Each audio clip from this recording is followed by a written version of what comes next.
जय श्री राम। आइए आगे सुनते हैं श्रीमद् भागवत महापुराण में।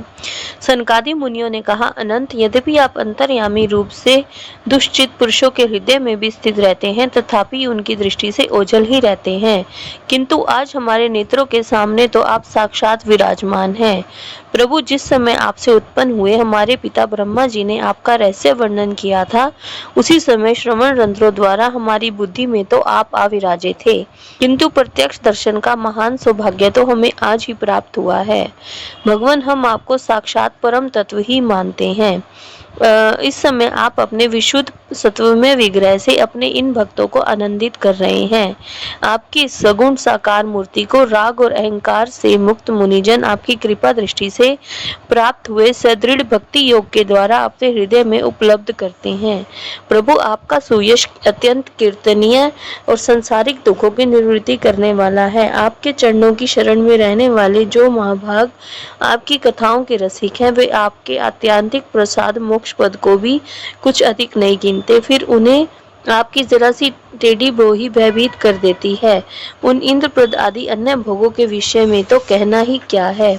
भगवान, यदि हमारा चित्त भोरे की तरह आपके चरण कमलों में ही रमण करता रहे, हमारी वाणी तुलसी के समान आपके चरण संबंध से ही सुशोभित हो, हमारे कान आपकी सुयश सुधा से परिपूर्ण रहें, तो अपने पापों के कारण भले ही हमारा जन्म नरकादि योनियों में हो जाए, इसकी हमें कोई चिंता नहीं है।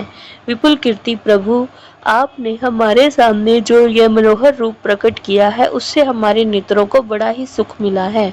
विषयासक्त अति अजितेंद्रिय पुरुषों के लिए इसका दृष्टिगोचर होना अत्यंत कठिन है।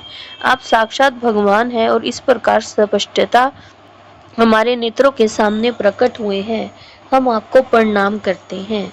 इस पूरे अध्याय में भगवान की स्तुति की गई है और सबसे पहले तो उनका चरित्र चित्रण किया गया है कि उनके अमोल कपोल बिजली की प्रभा को भी लजाने वाले मकराकृत कुंडलों की शोभा बढ़ा रहे थे।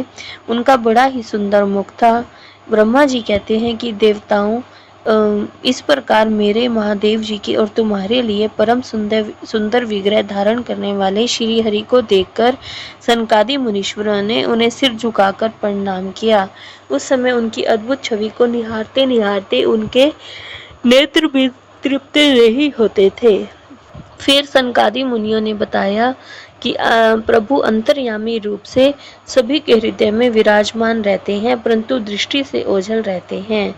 जिस व्यक्ति को एहसास हो जाता है कि प्रभु उसके क्षण क्षण देख रहे हैं, वह बुरे काम नहीं करता।